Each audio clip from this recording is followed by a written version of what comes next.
What was your own personal journey from college to meeting your guru? It was really quite a journey. I started a journey which took me to 75 countries around the world. That's amazing. So by the time I was 25, I'd visited 75 countries. I studied in Japan in a Zen Buddhist monastery. Okay. I studied the Sufi tradition in Beirut, Lebanon, and studied every spiritual text I could find. When Muktananda found me, so to speak, he came to the United States, and in short order, I received Shaktipat from him, and I found what I was looking for. More about Kundalini awakening and how we can integrate it to your, I'm asking you integrate it to everyday life. And once you receive a transmission from a lineage, the Siddha lineage, the Kundalini energy begins to work in the Sushumna Nadi and begins to pierce the various chakras as a means of unfolding our true capacity. What is your take on self-realization then, ego, and the path of renunciation, or the path of realization? I mean, in terms of so there are different approaches to realizing the self. And I would say, and my Baba would teach from both of them. He would teach from the perspective of Vedanta and from the perspective of Kashmiri Shaivism. So it was a little confusing for me at the beginning, because one day Baba would say, Brahman alone is real, the world is an illusion, and the individual soul is none other than Brahman, right? So renounce the world, Vedanta. And Vedanta, right? And the next day he would say, Chaitanya Matman, everything is consciousness. God exists in everyone and everything. Do the practice of seeing God in others and in everything. And I was, being a complete, really beginner on the spiritual path, confused. I used to think, well, which one is it? Is the world real? Is it divine? Or is it an illusion?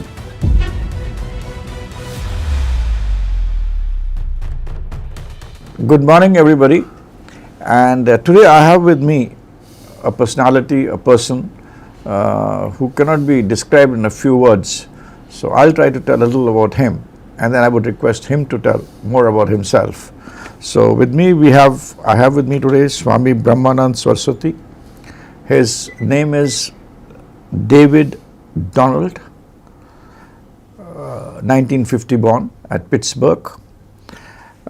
He received his Shaktipat initiation from Swami Muktananda in August 1975. He has practiced Siddha Yoga, Kashmir Shaivism, and Vedanta. He knows the Vedanta philosophy as well as the Shaivism philosophy. He got into sannyas through a Diksha in 1980 and was named as Brahmananda.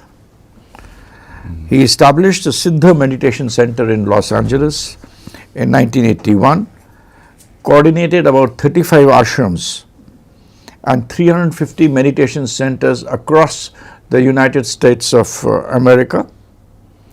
He is the founder of an organization, God Realization, in 1995, where he taught Siddha Yoga to more than 200 churches, in more than 200 churches in the USA. He served also as a spiritual director at Simple Peace retreats. Currently, he has a large number of meditation centers, ashrams, spots, places where he does his satsang, his meditation programs, and his practices. This is a brief about the guest I have today, and I would request him to add on to anything which I have missed, and over to Swami Brahmananda. Beautiful. Thank you for the lovely introduction. Namaskar. Namaskar. I welcome you all with great love and with great respect. Is there anything else you want to add to my introduction? This is all I could get. I mean, I think I'm tip of the doing iceberg. The work of my guru, Swami Muktananda, and his worldwide mission was to spread the meditation revolution. So he first came to the United States in 1970.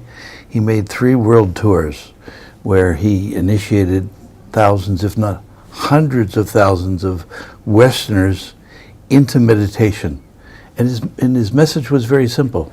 He would say, meditate on yourself, honor yourself, love and respect your own being. God dwells within you as you. And once you realize the divinity within your own self, the spiritual practice is simply to see that same divinity in everyone and in everything. So I'm really just an extension of my teacher. I have the same teachings, the same practices. I'm in the midst of a world tour at this moment. 18 countries have invited me to come and to teach meditation and to give an initiation called Shaktipat. So my guru gave Shaktipat to me, which is the direct transmission of fully awakened Shakti energy, which awakens the Kundalini in the seeker and facilitates the very natural unfoldment of the Kundalini through meditation. So people from around the world have invited me to come to give Shaktipat intensives and to teach meditation.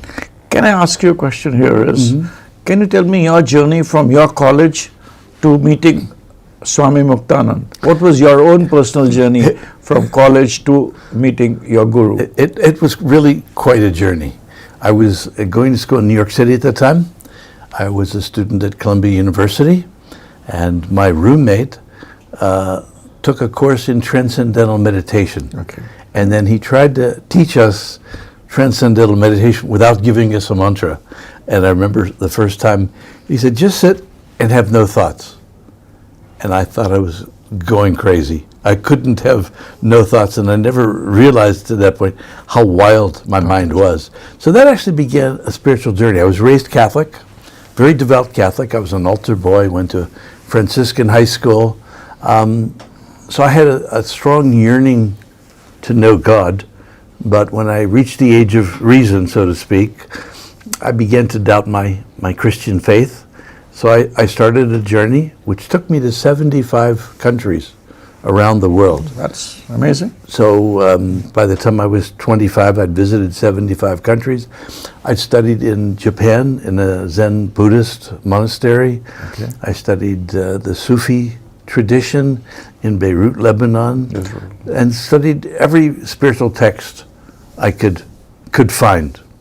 When Muktananda found me, so to speak, he came to the United States, and in short order, I received Shaktipat from him, and I found what I was looking for. From the day that I met Muktananda till the day he passed, How did you meet I him? never left his side.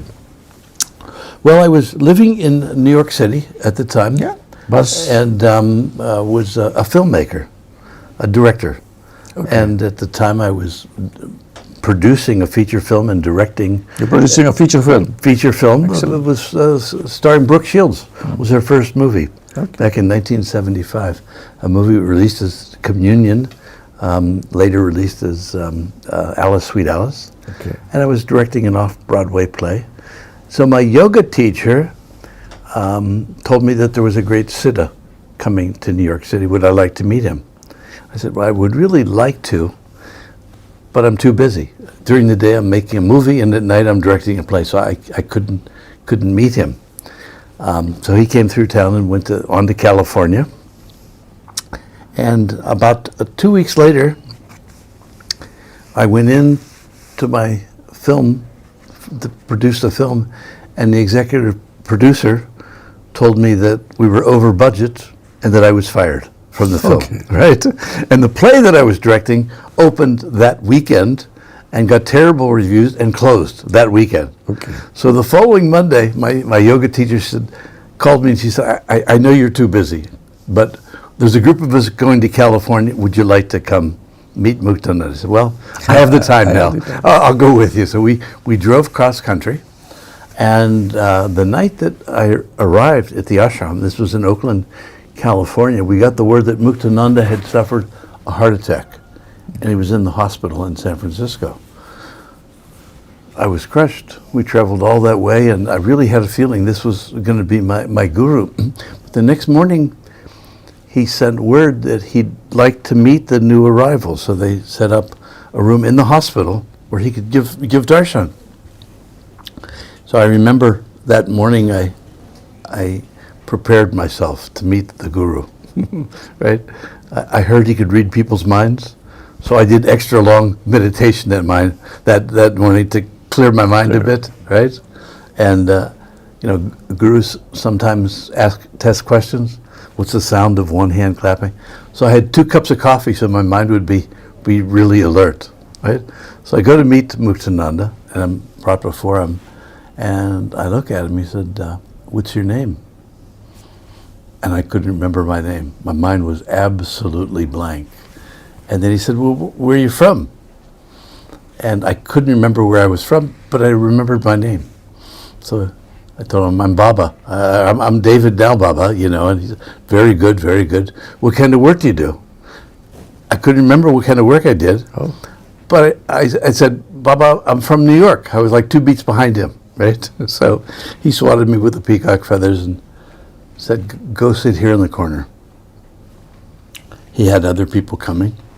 So I was sitting in the corner, and at a certain point he looked over at me, and there was a bolt of light that came out of his eye and into my heart. Okay. And there was an explosion. My heart opened in a way that I'd never felt before. I felt madly, madly in love with everyone and everything. The room was filled with light, and I went into samadhi instantly. I sat there for a good 3 hours. By the time I came out of meditation, the room was empty, but it had a taste of the Atman. I had a little taste of the inner self that I'd been searching for all these years. Mm-hmm. So I knew that I found what I was looking for, and I lived with Muktananda until he left his body some 8 years later. So you had an experience of Kundalini awakening? Immediately. Yeah. So and that initiated a process. Can you tell me more about Kundalini awakening and how we can integrate it to I'm asking you integrate it to everyday life? Yes. How is that possible? Well, once the Kundalini awakens, and maybe awakens is a misnomer because it's already functioning. It's an intelligent energy that guides our breathing process. I mean, most of us don't consciously breathe, right? It happens automatically. That's the only thing which happens automatically. So it's a conscious, intelligent energy that guides our breathing. It digests our food. It circulates the nutrition around the body. So it has its function on the physical plane, but it's said to be dormant or sleeping because it's not working at its full spiritual capacity. And once you receive a transmission from a lineage, the Siddha lineage, the Kundalini energy begins to work in the Sushumna Nadi and begins to pierce the various chakras as a means of unfolding our true capacity. So it awakens the spiritual dimension, removing whatever obstacles might be there, and it's ultimately leads us to the full recognition of our own divinity, recognition of the Atman within. Now with me, what happened is when I met Muktananda, I had rheumatoid arthritis. I used to walk with crutches, and on a good day I could walk with a cane. Okay. I had arthritic deposits in my feet, my hands, my back. And so when I would sit to meditate after receiving Shaktipat, I would begin to spontaneously do pranayama, Bhastrika, Kapalabhati, begin to spontaneously do Hatha Yoga postures. And these happened for over a period of 9 months. Mm-hmm. And at the end of 9 months, all of the arthritic deposits were completely gone.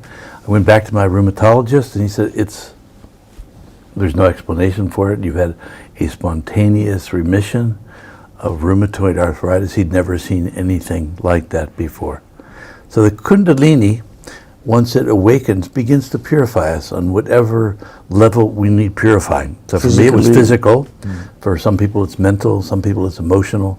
Old traumas can come to the surface to be healed, and to be processed. Each of us receives through the Shaktipat experience what we need in order to realize the self. Whatever obstacles are there, whatever limited understanding might be there, gets transformed in the process of Kundalini awakening. Okay. So then my next question would be, what is your take on self-realization then, ego, and the path of renunciation, Yeah. or the path of realization, I mean, in terms of... Yeah, so there are different approaches to realizing the self.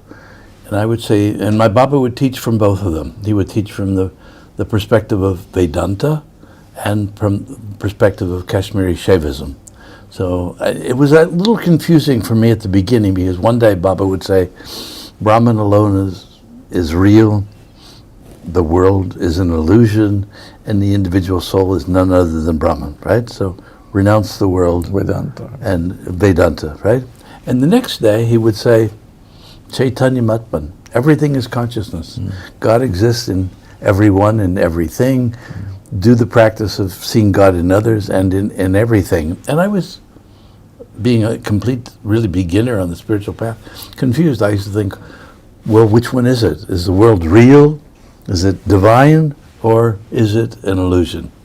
But I came through years of practice to understand that both of those are absolutely correct, depending on our perspective.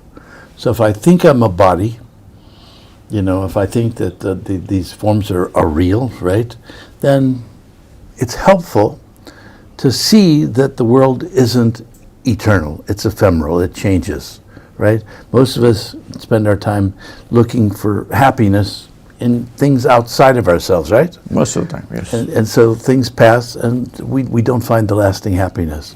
On the other hand, Shaivism says that everything is consciousness. So both of these are equally true depending on our perspective. When I identify with my body and my mind, it's helpful to hold the idea that all of this is an illusion, it's not ultimately real.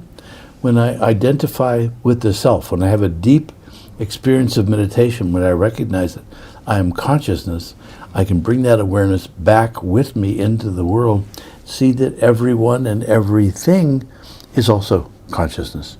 So both of them are true and helpful, and you just need to apply them at the right time in your life. So, I would then, very important thing, people today talk about Kundalini Shakti, and it's used very loosely. Forgive me for saying that, but It's it true. is used It's true. loosely. And what do you think, what is your take on this entire process of Kundalini awakening? And is it something to do with community support? Has it got some relationship with that? Well, let me first of all say that I'm a bit troubled by the cultural appropriation that's taken place with the term Kundalini and Kundalini awakening. I have people who come to me who've taken other trainings, and they say, after I receive Shaktipat, can I go give Shaktipat to other people? What techniques are you going to teach me that I can do with others? And I say, you can give Shaktipat, but you'll need to do sadhana for 12 or 15 years. You need to really do the sadhana. So I've been saddened to see an ancient tradition, really culturally appropriated, and it's being mistaught in many cases. So that saddens me. So it's really up to the seeker to develop their discernment, their viveka, to discriminate between the true teachings and what's just somebody making money. Sadly to say. Absolutely. So what's it? Is it a Kundalini awakening and community? Are they related to each other, or is it something which is personal? Or just to put my next question would be, how does the transmission of Shaktipat actually happens, and what is the role of a guru? Yes. That's what you're saying. So the role of the guru, the word guru, guruva anugrahika shaktihi, that the true guru is the grace bestowing power of God. It's not a person, it's not a human being, it's a cosmic function. So in Shaivism we talk about the 5 cosmic functions of Shiva: creating the universe, manifesting it, maintaining it, withdrawing into its own being, veiling, creating the illusion of separation. And the 5th of these cosmic functions is the power of grace, which is the power of revelation. So it can flow through a human being. A human being can be a vehicle for it, or an instrument of it, but it's a power of God. It's the power of revealing who we are. So Shiva, Lord Shiva, Shiva and Shakti created this universe for their own sport, and in order to do that had to create a sense of individuality and separation. So she created the power of Maya Shakti, which is one of her Shaktis, which gives us the experience of separation and duality, so that we can enter into this human world and have a human experience. Once we've had enough of the sport, then we can begin to meditate and begin to have a spiritual practice to remember that we are Shiva, Shakti. And one of the key steps in that revelation is Shaktipat, receiving a transmission of fully awakened conscious energy that flows through a guru into us and awakens that corresponding energy within us that initiates the passion to know God, initiates the practice of meditation at a deep enough level so we can come to know the divinity that dwells within us. So it's a very natural process. I'm of the belief that it needs to be done in community, with practice. It's not, just a technique. It's really a practice. It's a practice, of and leading it has to come through somebody who's already got the entire, has the lineage, as you put it. I think that the lineage is the safest way to do it. There have been many stories of people doing really arduous yogic practices and having some challenging experiences as a result. If you receive this awakening through a lineage, through a guru who's been through the process themselves, they can guide you, because we go through challenging times when we're doing sadhana. Old emotions, old patterns will surface. And if you don't have someone there to guide you through those challenging times, you can think that you're going crazy or that your sadhana has gone wrong, and you can make mistakes. But you have someone that's been through the process. They say, I went through that. Try this. Okay. A question which is very practically very important these days. So, Guruji, is that everybody talks about Tantra, Kundalini, meditation. Mm-hmm. It is connected to a person who comes for something, some desire at the end of the day.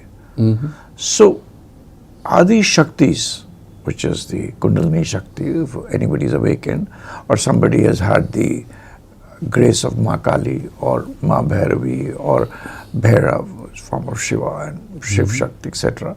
I mean, there are a lot of people, and they sit in big thrones, and they're sitting there, and they have huge setups, and people come to them and for their wishes to get, worldly desires to get fulfilled. Mm-hmm. And they say that because of the past they have, gone through the consciousness they have, or the spiritual practices they've done, they are able to transmit it to the other person, so that the other desires of the worldly desires of money, relationships, finance, etc., etc., gets fulfilled. Mm-hmm. Is that a myth, or is it a reality? Well, in my experience, I saw hundreds, if not thousands, of people on a daily basis come to meet my guru. He had a time where he gave darshan, and people would come up and offer him an apple or an orange or something, and people would come up and ask for boons. Find me a wife, find me a husband, get me a good job, I need money, heal my uncle, do all these various things. And Baba would bless them. And his guru, Bhagavan Nityananda, was really known for that. People would come and ask for a boon, he'd take this neem leaf and make a cup of tea and they'd be healed. Or he would touch them. So there were all sorts of miracles that would take place around these great siddhas. There's the Shiva Sutras say kata japaha, which means that for one who's established in the self, every word that they speak manifests as truth. It becomes true.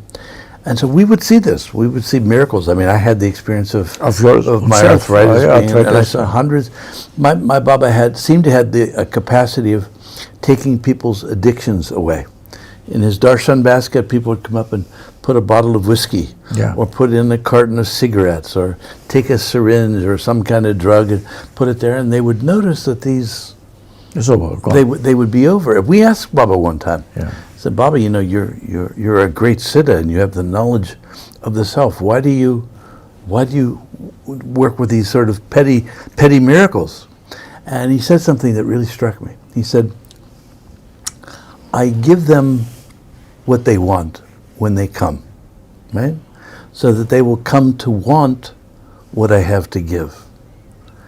Great mystery. He would give them the wife or the child or the money to satisfy that desire, and that would increase their desire to know the self.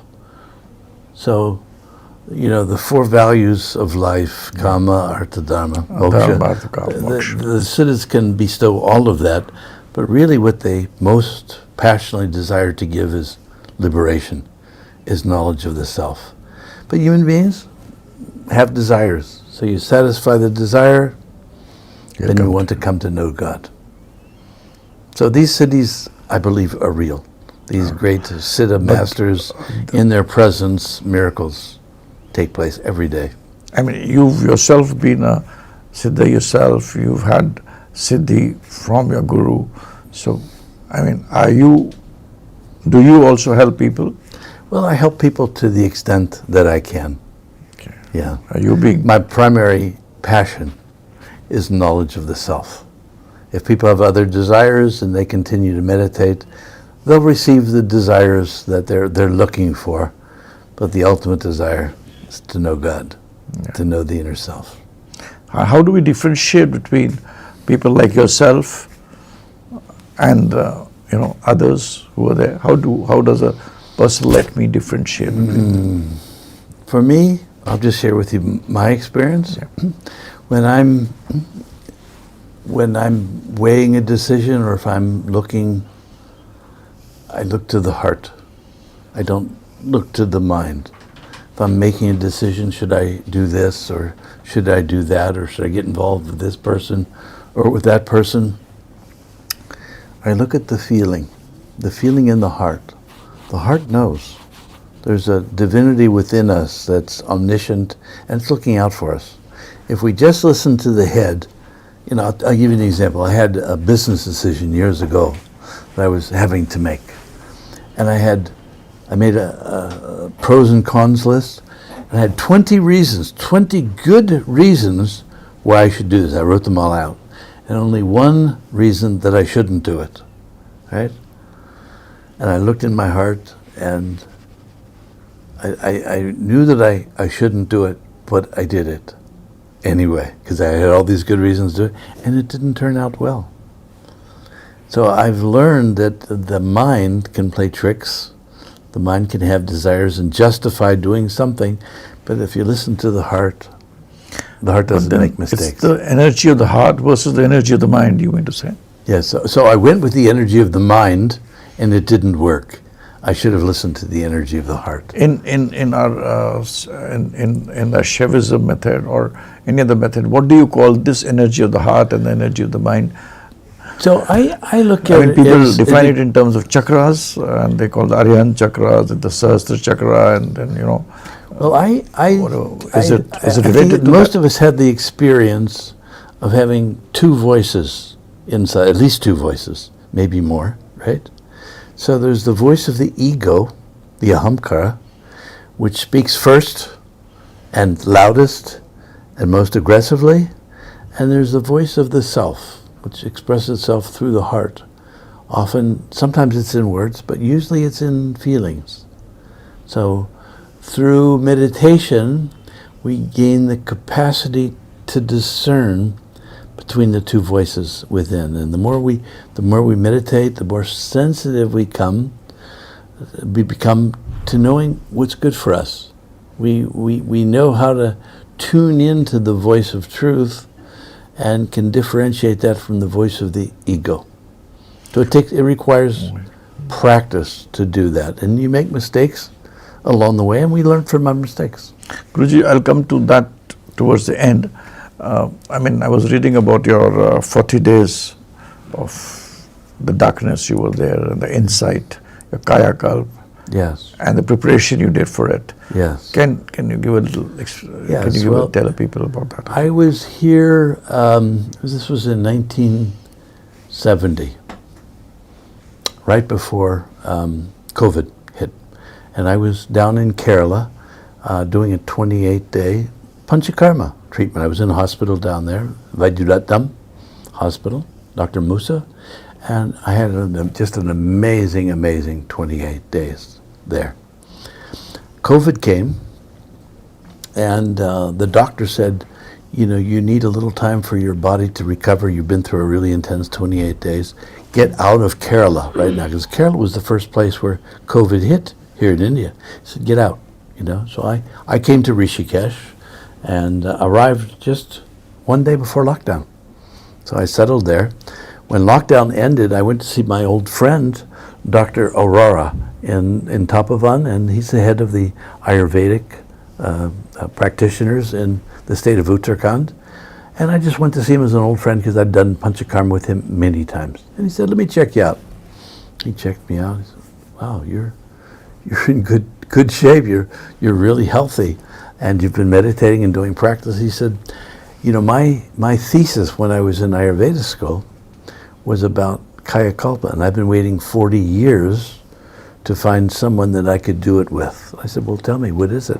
Okay. He said, this Kaya Kalpa is a 40-day fast. It requires 9 months of preparation for it, because you have to wean yourself of food. You gradually eat less food, and you get panchakarma every day. So I did 9 months of panchakarma treatment, the massage and the shirodhara and everything. Gradually wean myself of food, and entered into a darkened space. One of the ashrams had prepared a darkened space for me where all the light was blocked off. And each morning they would bring me A2 cow's milk. They brought in a special cow for me to have a glass of milk every morning and every evening. I walked in and spent 40 days in complete darkness. So what was your experience in this darkness? What are your inner senses and the perceptions? Really, if you can share it with people. I can hardly begin to describe it because it was so amazing. But there was a period of time where my third eye opened up and I could see in the room. There was a blue light coming from here, illuminating the room. At first, literally, it was coming out of my eye, first I thought maybe there's light that's managed to get in the room. So I put the blanket over me, and I could see inside of that. So in a darkened room under blanket, I could see perfectly clear. This blue light was coming out. Okay. And then stayed for a couple of days. I could see. It was from inside to outside or outside to inside? I mean, the light was coming from here. Okay. It was like, if you ever seen those miners, Yeah. they went down into the cave and they had a light here. Right. It illuminates. So this was it was from inside of from inside out. The second major experience was I began to hear the major nadas, the 10 major nadas that they talk about on the inside. Yeah. The inner sounds, the sound of the ocean, and then the sound of bees humming and those sorts of things. And I would be able to tune into the celestial realms of music. And there were different channels that I could select, so to speak. So I could listen to Indian chants, I could listen to Western classical music, and I could just listen to this for hours and hours. And if I would get bored, I could change channels. the sound and knowledge that you're saying, Was coming is it from within. related to the Vedic concepts? Yes, absolutely. How? The 10 major nada, the term nada, yeah. The major sounds, I would hear Yes, all of those. I could hear the phonemes of the Sanskrit alphabet being the basis of all the sounds that I heard. In other words, outside of my room there were animals, and they would be speaking, and I could hear them speaking in these Sanskrit syllables. I had a water faucet where I would get my water and bathe and things, and I could hear the Sanskrit sounds being formed by the water. Okay. There was actually a period of time where there were spirits trying to communicate with me, and they used the vehicle of water to create the sound enough that I could. Well, that's could hear it. amazing. You used water, and water is very important. That's what They that used is. the water, and the water would form syllables, and they could speak to me. There was one demonic voice that was trying to get me to quit, and I had to turn the water off and close the door and get away from that. Okay, through the water, it was interacting with you. Yeah, exactly. And the doctor would come every couple of weeks just to make sure and check my heart, make sure I was okay. And the final sign was that all of my skin, hair, and biological changes would have happened to you also. well, the big change that the doctor said signaled that we were complete is all my skin came off. Skin came off. I molted like a snake. Okay. Just literally, it would peel. I would take one peel. This would peel off. So this happened around the 38th day of the fast. And at that point, I was really enjoying, because I was just doing mantras, and I had set up in the little room yoga mats. So they talk about in Ayurvedic, they talk about shedding your skin and shedding your old. This is all related to that. That is somewhere. Exactly. So physical, there was a shedding. Psychological, there was shedding. Different concepts. Just being in complete silence I stayed for 42 days. And came back, and the world hasn't been the same since. So was the reset in your biological clock also? Reset that's one of the benefits of this, is it resets the biological clock. So there's a process called autophagy, which is that the healthy cells in the body eat the unhealthy cells. Oh, that's what cancer is all about. So it would any latent diseases were eradicated. I'm 75 great years health old. benefits. Yeah. Great health benefits and great spiritual benefits. If you could summarize the whole process of the pain, the emotions, and and the completion of this, what was your journey like in terms of these two things? Everybody understands. I can honestly understand there was no pain. Okay. I never experienced a moment of loneliness. Okay. There was no pain. No painful memories. Emotions didn't come up. There was only one moment of fear that I had, when there was an evil spirit that was trying to talk to me through the water, trying to get me to quit before the 40 days was up. I'd made the commitment to go the 40 days, and it wanted me to quit. How did it try? What did it do? It began to speak to me, and it was a very dark energy. It just felt... It was frightening. It felt dirty. It felt just like a raksha, like a demon or something was trying to ruin the experience for me. So I turned the water off so it couldn't communicate with me, closed the door, and went and stayed in my room. But that was the only a moment that was uncomfortable. And the what rest were of the time positive energies? was mostly The positive energies of people who were trying to talk to you. What was their experience? What was your experience? Keep going. Mostly what I was doing was repeating mantras, and I'd received various initiations from my guru, and so I would spend an hour or two with each of the different mantras. So my initiation mantra was Om Namah Shivaya. Later I was initiated into the mantra Hamsa with the breath. When I took sannyas, it was Aham Brahmasmi. And so what I would do is I spent most of my days walking in my room. I was in a room, and I had my yoga mats around the bed, so I wouldn't bang into the wall. When I got to the end of the yoga mat, I knew that it was time to turn around and go the other direction. So basically, Aham Brahmasmi. I remembered keenly the moment that I received that mantra from my guru. After 7 days and 7 nights of fasting with my guru and all the sannyas rituals, he breathed into my ear, Aham Brahmasmi. He said, this isn't a mantra that you repeat. He said, whenever you need to remember the self, just remember this moment, the transmission of the awareness of I am Brahman. It's not, the mantra is the sound It's the vibration of medium, the it's the experience of the medium. self. It's not just the word, but it's the transmission of the experience. So that was the most powerful part for me. Was You used to just eat only once a day or something. Once that milk, that glass of milk. That's glass of milk in the morning, glass of milk at night. That's it. That was it. Yeah. So this darkness, mantras, meditation, and being there, I mean, it was like it's amazing. I mean, this is the first time I'm actually hearing such an experience. It was the first time it had been done in Uttarakhand in 70 years. They'd been waiting for someone to do this, and Dr. Orff felt that I had done enough sadhana. Dr. Orff is still there?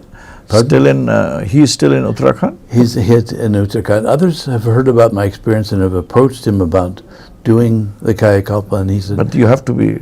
he said he would allow people to do 7 days or 10 days, but Not more. I was the only one that he said do the 40 days.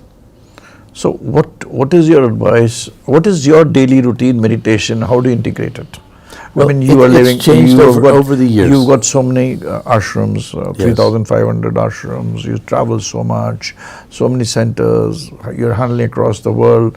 It's like a large, in itself a conglomerate of people, and there's so many people looking at you for. And besides that, you do your own integration, meditation, and of course, you're blessed. I mean, you're blessed, so you have that power. But what is it, would you advise to a common man? How should he integrate his daily life with, meditation and other things? And I think the most important thing is to have a commitment to meditation. Now, I've been doing it with Muktananda now for 50 years. Before that, I did transcendental meditation for 8 years. So my core practice is meditation. I close my eyes, turn within, honor my guru, repeat my mantra. I do meditation on the self. So that's number one. I have the commitment to do that every day. That's key. Now, the other practices that I do have varied over the year. When I lived in the ashram, there were times when we would chant mantras, stotra mantras, things like the Guru Gita or the Vishnu Sahasranam or the Rudram or the Bhagavad Gita or something. We would do these long stotra mantras. As much as six hours a day, we would do arati and regular ashram schedule. Selfless service. So my personal selfless service now is teaching. So I devote myself. I really feel as if I'm in the latter years of my life. So I feel like my guru did, he poured himself out in his last years of life. The doctors told him, slow down. He had a heart condition and diabetes, but he said, no, I want to give as much as I can while I still have a body. And my guru bhav, my feeling of identification with the guru is very much like that. So I'm 75, I travel the world. My service is teaching. And I give Shaktipat as often as I'm invited to do that, usually a couple times a month. So selfless service, satsang, meditation. I happen to also love kirtan. sorry? Kirtan, I love kirtan. Okay. I love Yeah, chanting Chanting. various mantras. We formed a group called the Rishikesh Kirtan Sangha. Yeah. Have over 1,000 members where we have chanting What exactly somewhere, is someplace. ashram in Rishikesh, just for the people to... I will put everything in my podcast and this thing, but what is the website or anything? Well, we don't really have a website yet. It's in development. Okay. I've kept a low profile over the years, but we do have a WhatsApp group called Brahmananda Sangha. Brahmananda Sangha. Brahmananda Sangha on WhatsApp, where people can be in touch, and very shortly we're going to be launching a website. Okay. And on the website I'll post where I'm going to be on my various tours. Obviously, I mean, because Yeah. you're traveling all over the world, I mean, next 30 days, and then you told me for next 90 days. How do you integrate the East and the West, finally? I think it has to do with experience. I was raised Catholic, so I was That's why I asked you this really was devoted to the Catholic tradition. And so I started thinking about it, and I began to see conflicts in the teachings, things that didn't make sense to me. Once I was with Muktananda and I had a direct experience of the inner self, then I went back to my Christian tradition and saw it in a new perspective. You know, I spent 5 years in Assisi, Italy, leading retreats there based on the life of St. Francis, great saint, who I believe was a fully self-realized Siddha being. Obviously. In the Christian faith. So I began looking at his teachings and saw in veiled languages the teachings of Siddha Yoga in Christian form. For example, he said, one of his great quotes was, "That which you are looking for is that which is looking." It's inside you. So he was really talking about the inner witness, right? The unchanging eye, the unchanging awareness, the witness of the mind. He had a direct experience of that, being raised Catholic, growing up in the Catholic faith and teaching Catholicism. He could only language it that way. So I began to see the commonalities between the East and the West. You know, how they might describe it this way from the Eastern tradition. There's the mic, there's the mic. They would describe it differently, but they're really saying the same thing. So the key, I think, is to experience spirituality, not to get stuck in dogma or Excellent. theory or philosophy. It has to be realized through practice. And meditation I have found to be the most effective practice to realize what these philosophies are pointing at. You know, in the Zen tradition, they say, the finger that points to the moon isn't the moon, it's the path. And what I find in many traditions is people get stuck in the dogma, the theology, the beliefs, and that becomes their religion, rules and regulations, rather than the experience that the religion's pointing to. And all religions can take you all the way, so long as you don't get stuck in the dogma and the theology. In fact, go to the experience. In fact, you answered a very important question. Today, the geopolitical situation around the world is basically because of sects, because of religion, because of so many other things which are there. And what you just now said answers that, perhaps. I think there's a disease of what I will call fundamentalism. And you can find it in every religion. You have fundamentalist Christians, you have fundamentalist Hindus, fundamentalist Muslims, and they believe that the word is the literal truth. The literal truth, and get stuck in the literal meaning without getting at the spirit of what it's pointing at.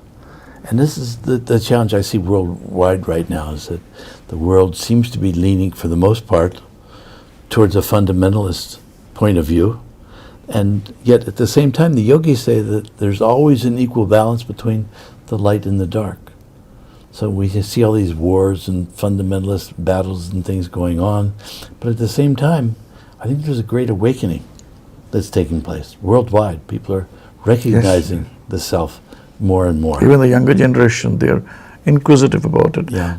So what is, I mean, is that your aim? You travel so much, you got so many ashrams, so many centers, you go to so many churches, as explained. Is getting everybody to a common platform, that look at yourself, meditate, is that one of your core visions? Absolutely. Or is it more than that?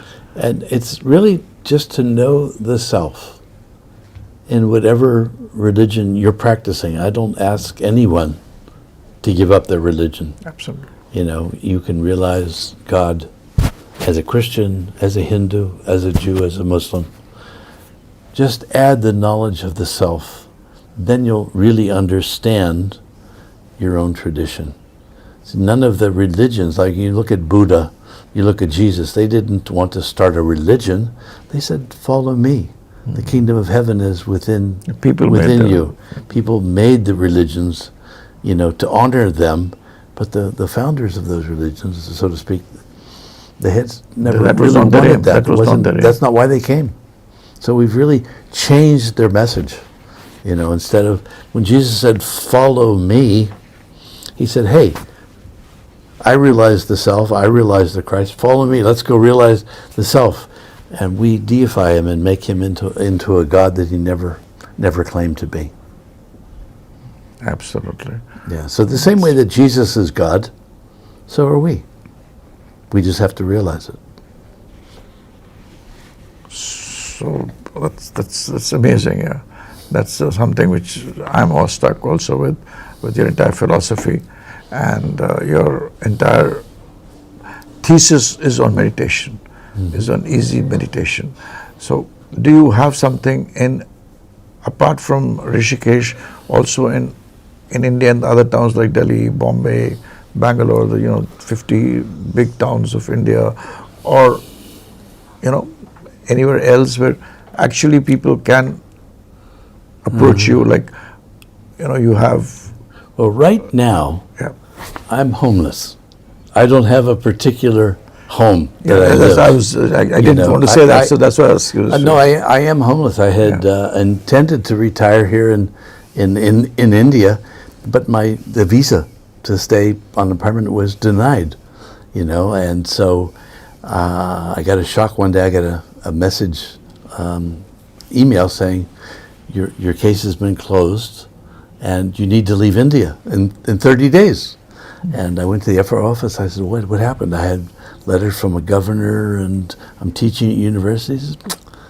It's retaliation for Donald Trump's policies towards Indians in America, that the Americans are being sent home. So I said, wow. So at first I was horrified and disappointed that I couldn't stay, but I realized that God was redirecting me from just retiring in India, in Rishikesh, and sending me on a world mission. So what I did is I posted in my Brahmananda Sangha that I was needing to leave India. Where should I go? And all of these invitations. Come to the UK, come to Lithuania, come to Mexico, come to the United States. And so that's what I'm doing right now, is I don't have a permanent place that I call home, but I go wherever I'm invited. So you'll go all around the world. All around the world.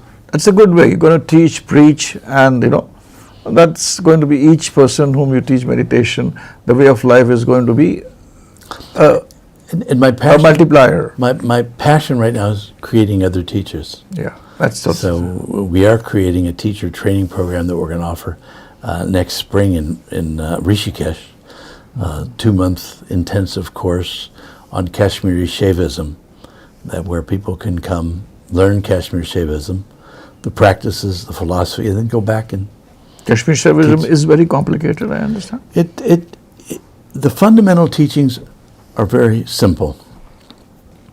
Everything is consciousness. God dwells within you.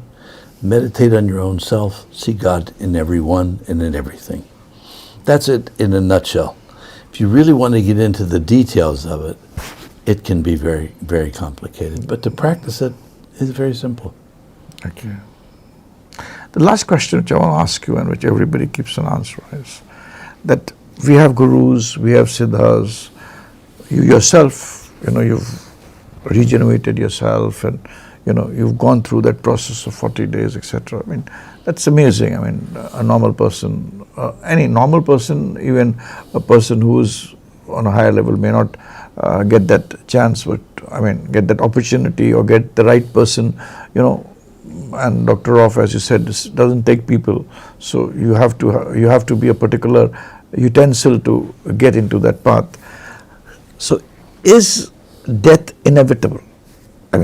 Is death the final journey, or is death inevitable, or you can surpass death? Because it is this fear of death somewhere which leads to a lot of complications. Mm-hmm. So with all your experience and all meeting of so many people, do you think that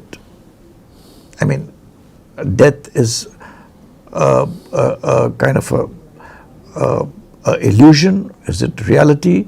Or what's your take on death? Yeah. So I'm of the belief, And I haven't experienced this yet, so it's still a belief. It's not my actual experience, right?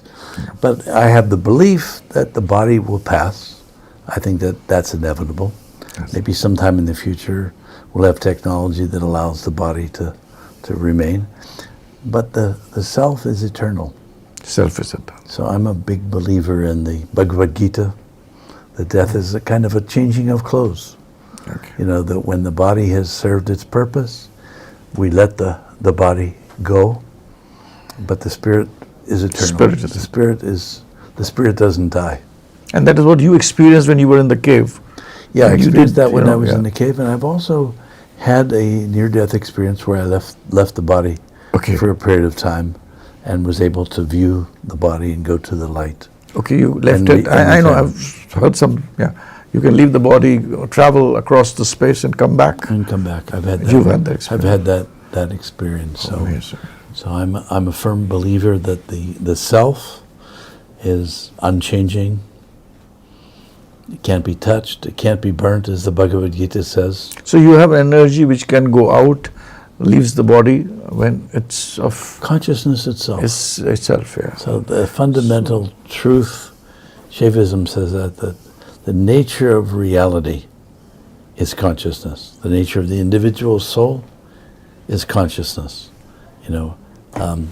And we have the experience of having a body, but it's not us ultimately. The body will pass, the thoughts will pass, everything will pass, but the witness is unchanging. The unchanging I, the Atman, can't die. It's eternal. Takes the So it time. gives me great faith to That is why they say that the great souls remain in the, you know, in the aura space for a longer time, and they have their own, you know, they don't take birth easily, or they have the power of taking the rebirth as and when, you know, they and want. they also choose the moment of their own passing. choose the, yeah. My Baba very carefully chose his time. He appointed his successors. We had a big Pat Abhishek, a big celebration with 10,000 people there, where he put the brother and the sister on the throne and said, they will take my place. He had them construct his burial pit, instructed the people around him how he was to be buried, and then sent all the swamis away. He put me in Los Angeles and people in different ashrams around the world. Then he went to Kashmir, said goodbye to his very dear friend Lakshman Ju, went, sat on the Shankarpali rock where the Shiva Sutras were revealed, Yeah. then came back, left his body. So he knew it all. He knew. He did it all. He knew when he was going in. My very dear friend Chakrapani Ulal, Yeah. very well-known Astrologer, Jyotish astrologer, had looked at his chart and said this was the most auspicious time to leave. Only a Siddha could leave at that moment, at that time, and he did. So it's all that's our realization that is important. And at the end of this podcast, once again, I would like you to summarize a message for everybody who's listening to this podcast. My message is very simple. It's the message of my guru to me, and I will share it with you. He said, meditate on yourself, honor yourself, love your own being. God dwells within you, as your true self, as your very own consciousness. The creator of the universe dwells within you as your own being. Realize your own self. And then, when you open your eyes, see God everywhere. See God in everyone and in everything. This is my blessing. Thank you very for having much. me. Thank you very much for being with me.